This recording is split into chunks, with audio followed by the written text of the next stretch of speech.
Honorable Mwando. Merci, honorable président, pour la parole.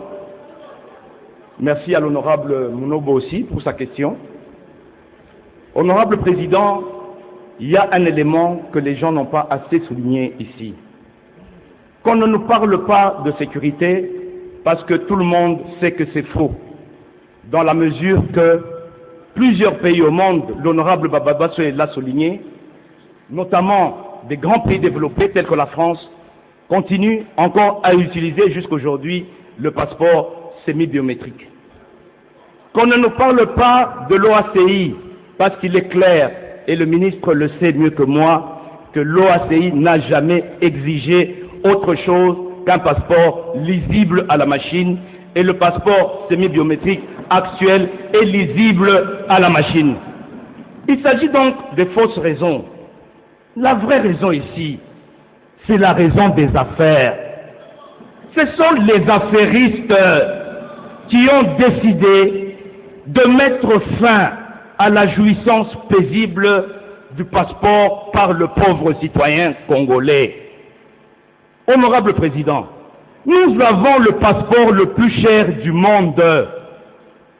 Est-ce que le ministre va nous expliquer finalement pourquoi notre passeport est-il le plus cher au monde? C'est ce qu'on veut savoir. Deuxièmement, Monsieur le Président, Monsieur le ministre doit nous expliquer aussi, parce qu'on parle de 185 $ pour le passeport qui en moyenne varie autour de 250 $. Monsieur le ministre doit nous dire aussi le bonus de 10 $ qu'il se tape par passeport suivant son arrêté ministériel. Cet argent qui est versé à la Robank, soi-disant pour être payé ou rémunéré ou justifier la concussion du personnel qui délivre les passeports. Le ministre doit nous dire cet argent qui n'entre pas au trésor public. Honorable Président, je ne vais pas m'attarder sur le reste. Je demande au ministre, ce n'est que justice. Notre population souffre assez.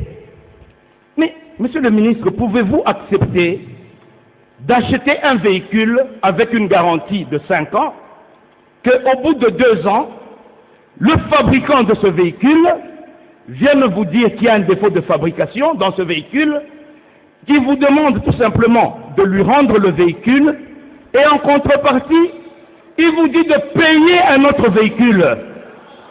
Mais c'est du vol. Il n'y a pas un autre mot, Monsieur le ministre.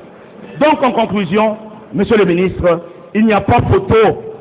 Vous devez purement et simplement rapporter votre décision et laisser le peuple congolais jouir librement de ses droits. Je vous remercie. Merci.